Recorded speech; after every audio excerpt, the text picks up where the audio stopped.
네, 안녕하세요. 오늘은 8번째 강의입니다. 오늘은 좀 프랙티컬한 얘기를 좀 해드릴까 합니다. 제목은 스냅샷 오류라고 오늘 강의 제목을 이렇게 정했는데요.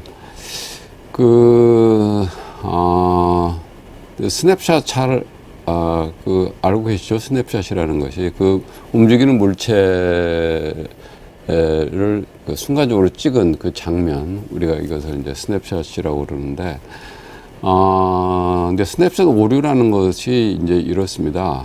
그러니까 움직이는 물체를 찍은 한 장면만을 보고 판단했을 때 나오는 거기서부터 범하는 오류, 이것을 우리가 스냅샷 오류라고 그러는데, 한 예를 보면, 우리가 달려가는 기차를 공중에서 이렇게 사진을 딱 찍고 그 사진만을 보고 이 기차가 서울에서 부산 가는 건지 부산에서 서울 가는 건지 사실 모릅니다. 근데 그럼에도 불구하고 우리가 그 사진만을 보고 이것이 서울에서 부산 가는 거다 이렇게 얘기를 해버리면 오류가 날 확률이 굉장히 많다는 거죠.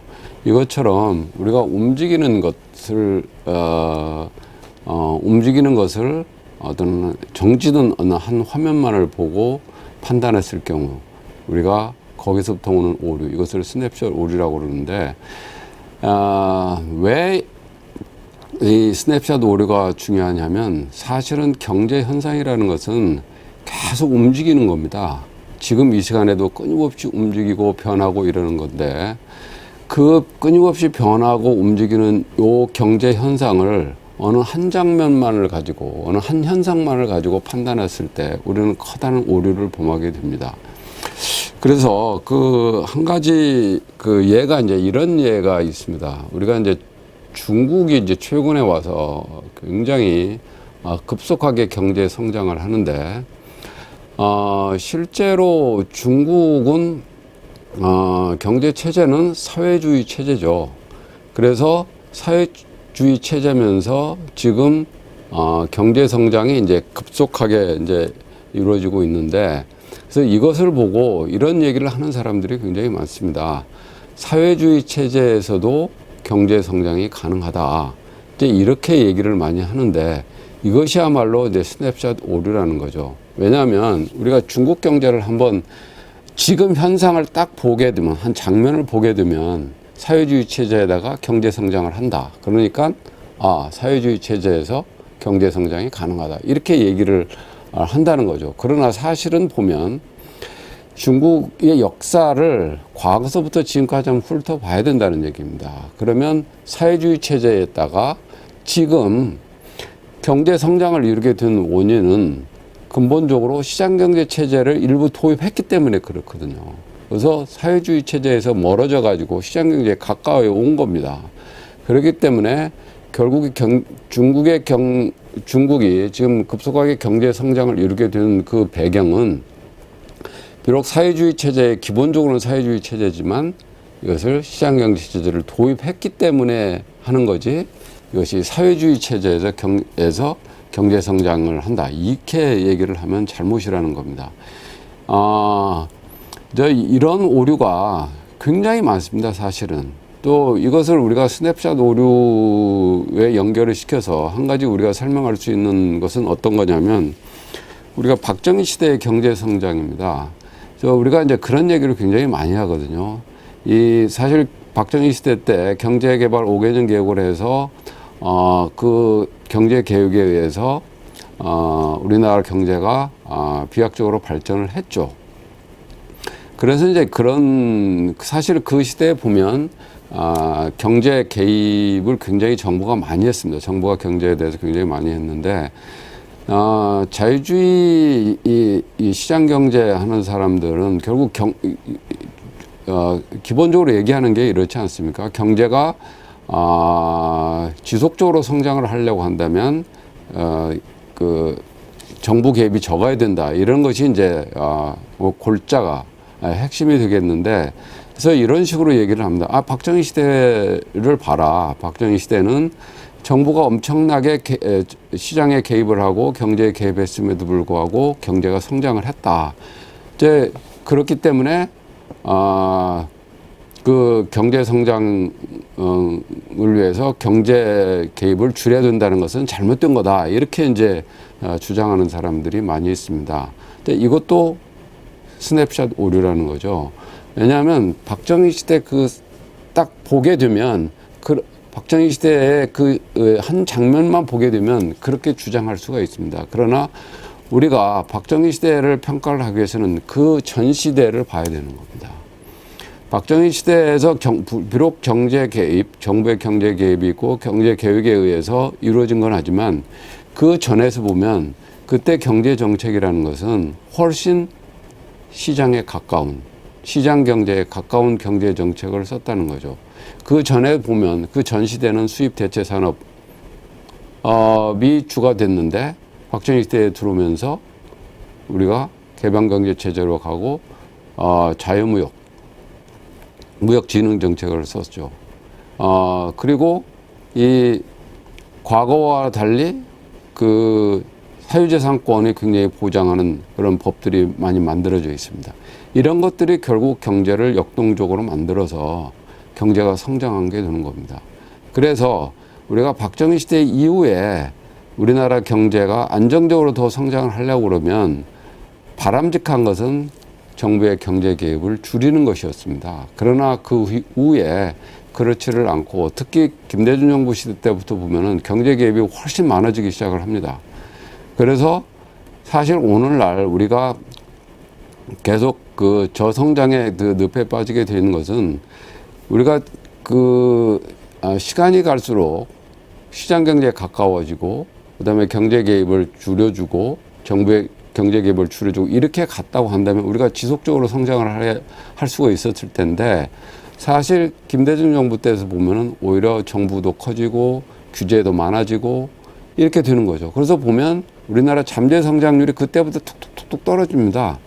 그리고 최근에 와서 보면은 이게 거의 보면 저성장 늪에 빠져 있는데 그게 바로 노무현 정부 거치고 이명박 정부 들어오고 그래서 이명박 정부 때 특히 뭐 시장 경제를 표방한다고 했지만 실제로 보면 뭐 동방성장이라고 그래 해가지고 그때 엄청나게 많은 그 규제들이 기업을 활동을 제한하는 규제들이 많이 들어왔습니다. 그리고 지금 박근혜 정부 들어와서도 초기에 경제 민주화 이거 해서 거기에서 엄청나게 많은 그 규제들이 많이 들어왔죠.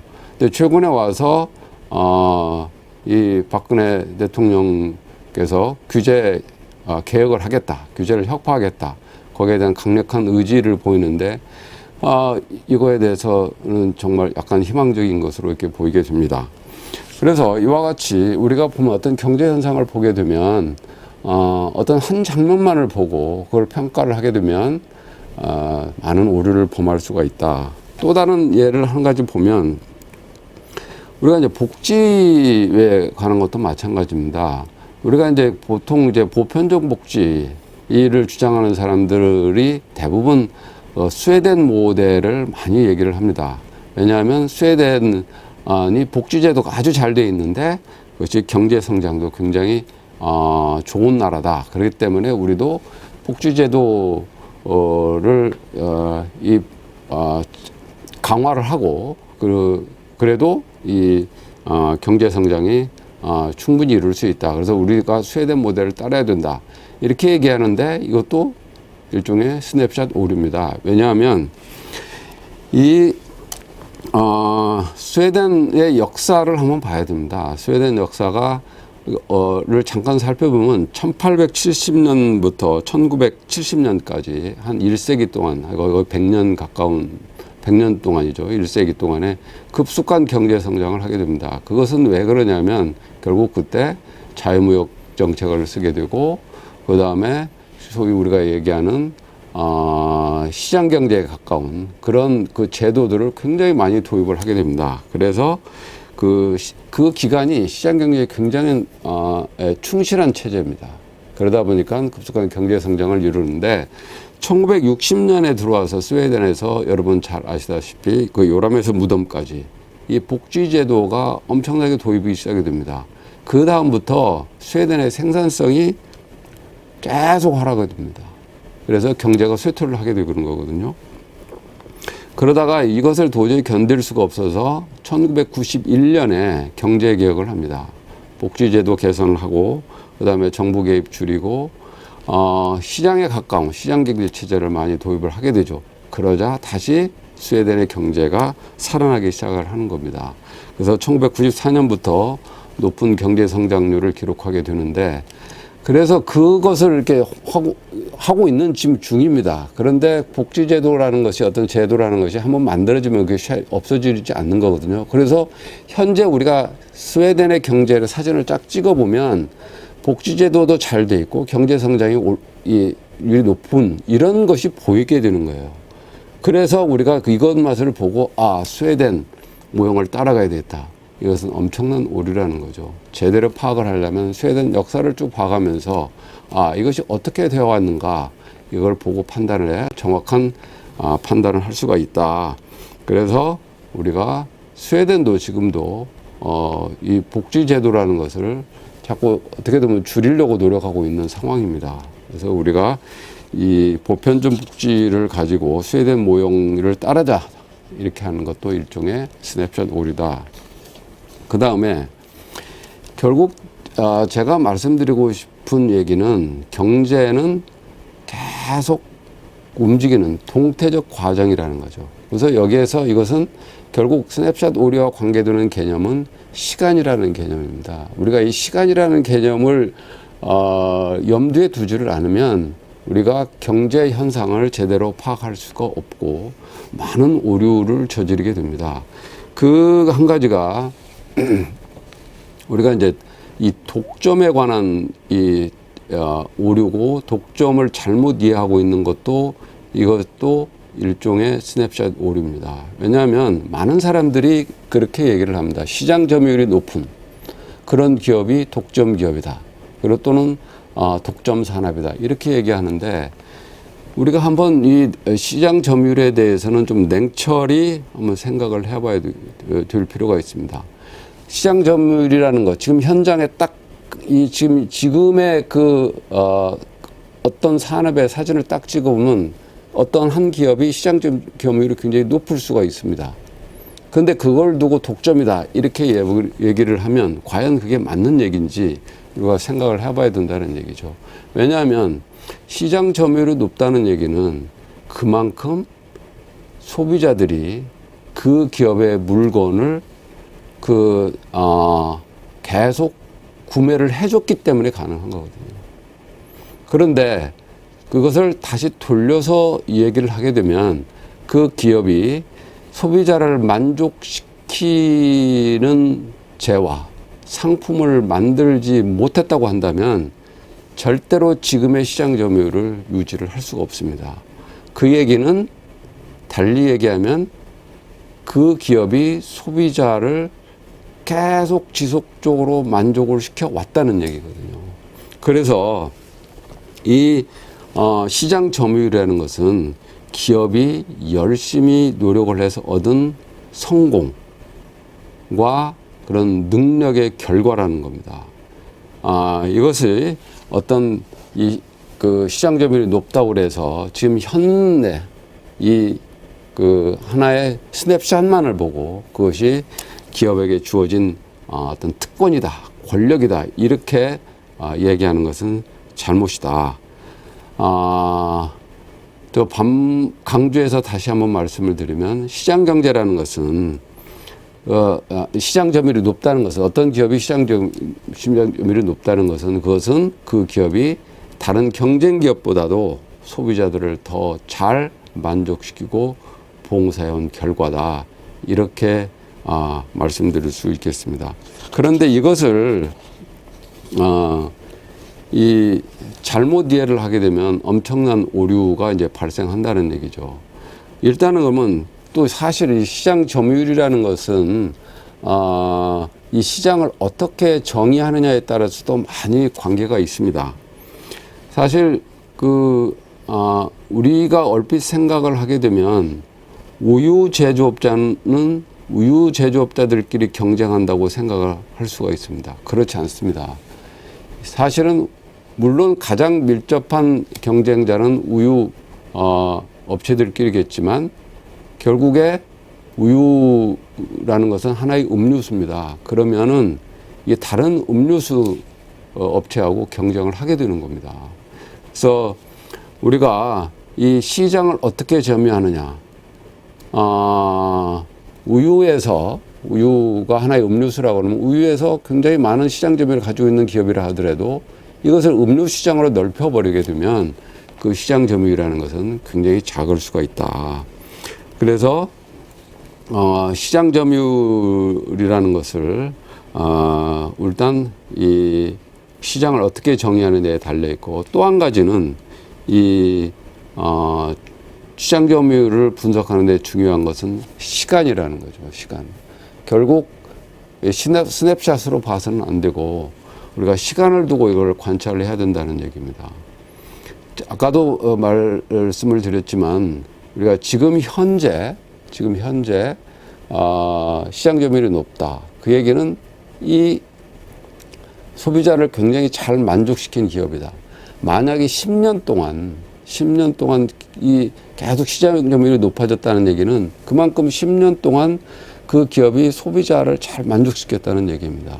그 얘기는 오늘 비록 시장 점유율이 높다 하더라도 앞으로 10년 후에 이 기업이 어떻게 하느냐에 따라서 시장 점유율을 계속 유지하느냐, 아니면 소비자를 잘못 만족시키지 못하면 시장 점유율은 떨어지게 되는 겁니다. 그래서 우리가 지금 시장 점유율에 따라서 시장 선도자라고 그래서 10년 후에 이 기업이 반드시 시장 선도자다 이렇게 얘기할 수가 없고, 10년 후에 이 기업이 시장의 선도자가 되느냐 안 되느냐는 것은 지속적으로 이 기업이 소비자를 만족시키느냐 안 시키느냐에 달려 있는 겁니다. 그런데 요 스냅샷 맛을 보고 이것을 독점이라고 해가지고 이것을 규제를 하게 되게 되면은 이것이 문제가 발생한다는 거죠. 그래서 한 가지 아주 굉장히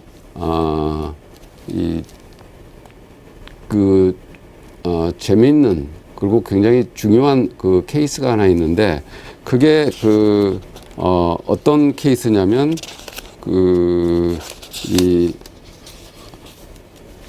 삼위각기가 영창악기를 인수한 사례입니다. 2004년 9월에 삼위각기가 영창악기 인수한 사례인데, 이것을 시장 점유율에 가지고 독점을 규제를 하게 되면 굉장히 실수를 불러일으킬 수 있는 그런 사례인데, 그 당시에 삼위각기가 영창악기를 인수할 경우에 업라이트 피아노 분야의 시장 점유율이 92%였다고 그럽니다. 92%가 해당되는데, 업라이트 피아노라는 것은 우리가 가정용에서 쓰는 이렇게 이 박스형 피아노를 우리가 업라이트 피아노라고 그러는데, 그리고 그랜드 피아노는 이제 전문 연주자들이 연주하는 그런 것을 그랜드 피아노라고 그러죠.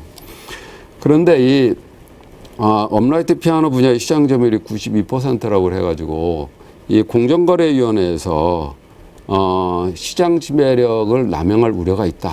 이렇게 해서 그 삼위각기가 취득한 영창악기 지분이 한 48% 정도 이것을 처분하도록 명령을 내리게 됩니다. 그 후로부터 12일 후에 이 영창악기는 이제 부도를 맞게 되는 이런 문제가 생기는 거죠. 여기서 문제는 이렇습니다. 삼위각기가 지금 전 세계적으로 보게 되면 피아노 시장에서 가장 시장 점유율이 높고 리딩 컴퍼니가 어떤 거냐면 야마하고 스타인바흐죠. 삼위각기가 영창악기를 인수하려고 했던 것은 바로 이 스타인바흐하고 야마하하고 경쟁을 하기 위한 거죠. 그런데 이것을 외국 기업과 삼위각기가 경쟁하려고 하는 것을 이 공정위가 이걸 원천적으로 차단을 해버린 거죠. 이것은 우리 국가 경제에서 봤을 때 엄청난 손해입니다. 이것이 바로 공정위가 이 독점이라는 것을 시장 점유율만 보고 판단해서 나온 그 오류라고 이렇게 보는 겁니다. 그래서 우리가 이 시장 점유율이라는 것을 이 시장 점유율이 높은 그 기업을 규제하는 것은 일종의 성공한 기업에 대한 징벌입니다. 그리고 이것을 시장 점유율이 높은 기업을 징벌을 했을 경우에는 결국에 그 성과를 어떻게 나눠지느냐 하면 비효율적인 기업한테 그것을 나눠지게 되는 거예요. 그래서 이렇게 된다는 것은 경제 전체적으로 보게 되면 이 반독점 보호주의 이런 것들은 부독한 거고 오히려 생산성과 부를 파괴하는 그런 정책이다 이렇게 얘기할 수가 있습니다. 이런 예는 아까 삼위각기가 영창학기를 인수한 그런 케이스뿐만 아니라 미국에서도 이런 일이 과거에 굉장히 많이 있습니다. 한 예를 들어 주겠습니다. 그게 바로 뭐냐면 스탠다드 오일입니다. 스탠다드 오일이 이 1900년대 초에 그 정유 산업의 시장 점유율이 한 90% 이상이 됐습니다.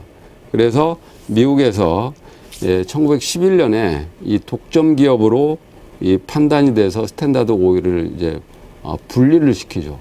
이제 그 후로 사실은 보면 정유사들이 굉장히 많이 생기게 되는데, 근데 이상한 현상이 나타나는 겁니다. 오히려 스탠다드 오일을 분리를 한 이후에 그 정유 가격이 급격히 상승이 되는 거예요. 이 얘기는 무슨 얘기냐면 오히려 굉장히 효율적인 기업, 소비자를 잘 만족시키기 위한 그 기업을 분할을 시켜서 전부 비효율적인 중소기업으로 대체시켜 버렸다는 얘기죠. 이제 이것은 소비자 입장에서 보면 오히려 이것이 굉장히 손해고 국가 전체적으로도 손해라 이렇게 말씀드릴 수 있겠습니다. 뭐 이런 사례가 굉장히 많습니다.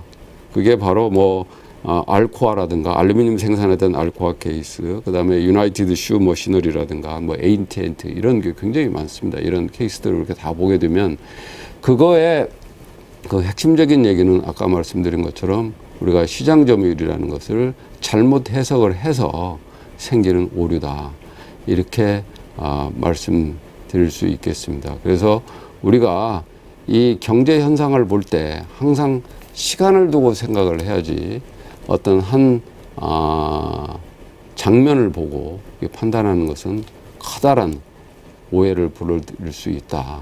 그것은 결국 길게 보면 이 국가 경제에 커다란 손해를 가져올 수가 있다라고 얘기하고, 이런 것들이 최근에 나타나는 것이 또 하나를 예를 들어드리겠습니다. 최근에 우리가 그런 오류를 보는 것이 최근에는 뭐냐면 바로 이 중소기업 적화업종입니다. 이 중소기업 적화업종이라는 것은 뭐냐면 이 중소기업이 고의로 할 수 있는 업종이 있다 이렇게 생각을 해서 이제 만들어지는 제도인데 바로 이것이야말로 이 스냅샷 오류죠. 왜냐하면 이 중소기업이 고유 업종이 있다고 하는 것은 이것은 정태적인 세계, 정지된 세계에서만 가능합니다. 이것이 결국 동태적으로 움직이는, 시간을 두고 계속 움직이는 세계에서는 이 어떤 산업이 중소기업만 할 수 있고 어떤 사람은 대기업만 할 수 있고 이런 게 아닌 거죠. 그래서 이것은 중소기업이 하다가 그것이 그 기업이 커서 대기업이 될 수도 있는 거고, 또 상황이 변해서 이 산업이 대기업이 하고 있던 것이 이제 도저히 이것을 대기업이 할 만한 산업이 아니고 여기에서 이윤이 나질 않는다. 그래서 그 대기업이 거기서 손을 떼어서 뭐 중소기업 할 수도 있는 거고, 시간을 두고 이게 계속 변하면서 어떤 사람은 중소기업이 할 수 있고 대기업이 할 수도 있고, 또 중소기업이 더 커서 그 사업을 계속하면서 대기업을 커갈 수도 있는 거고, 이렇게 된다는 거죠. 결국 소비자의 욕구라는 것은 계속 시시각각으로 변하고 기술도 달로 발전하고 경제가 계속 변한다는 얘기입니다. 근데 그런 변하는 상황에서 이 산업은 중소기업에 적합하다 이렇게 지정해 가지고 이것만 중소기업만 하라 이렇게 되면 문제가 발생하고 결국 그 피해는 결국 소비자한테 간다는 얘기입니다. 왜? 중소기업 적합업종 제도라는 일종의 진입 규제입니다. 경쟁을 제한하는 겁니다. 경쟁을 제한했을 경우에는 소비자한테 피해가 가는 거죠. 그리고 지금 현재 오히려 중소기업 적합업종 제도를 만들어 가지고 오히려 이 분야에서 중소기업 적합업종 제도 때문에 오히려 그 외국 기업들만 좀 살판이 나 있습니다. 왜냐하면 우리나라 대기업들이 그걸 할 수가 없으니까 결국 외국 기업들이 들어와서 그걸 하게 되는 거죠. 그래서 뭐 대표적인 케이스를 몇 가지 얘기하면 그 공항 면세점에서 보면 거기가 이 대기업 뭐 입찰을 못 들어가게끔 하게 되니까 오히려 DFS 등 외국계 면세점이 이제 진입하려고 하는 거고, 그다음에 공공기업 급식 같은 경우도 마찬가지고요. 그다음에 MRO, 그 소모성 행정용품을 해당하는 MRO 같은 것도 이 조달청 업체의 대기업 참여를 배제를 하는 겁니다. 그렇게 되니까 미국계 오피스 디포가 이렇게 참여를 하게 되는 문제가 생기고, 마찬가지로 그 기업형 슈퍼마켓도 마찬가지입니다. 그 규제도. 그러다 보니까 일본계 SSM 업체인 트라박스 이런 것들이 지금 경남권에 진입해 있는 상태고, 이렇게 된다는 겁니다. 그래서 이 중소기업 적항업종 제도라는 것도 스냅샷 오류에서 비롯된 거다. 결국 결론적으로 말씀을 드리면 경제는 끊임없이 변한다. 그런데 이런 것을 어떤 한 장면만 보고 판단을 해서 정책을 위반한다는 것은 커다란 오류고 국가 경제에 커다란 피해를 입힌다. 이렇게 말씀드릴 수 있겠습니다. 오늘 강의 여기서 마치도록 하겠습니다. 대단히 고맙습니다.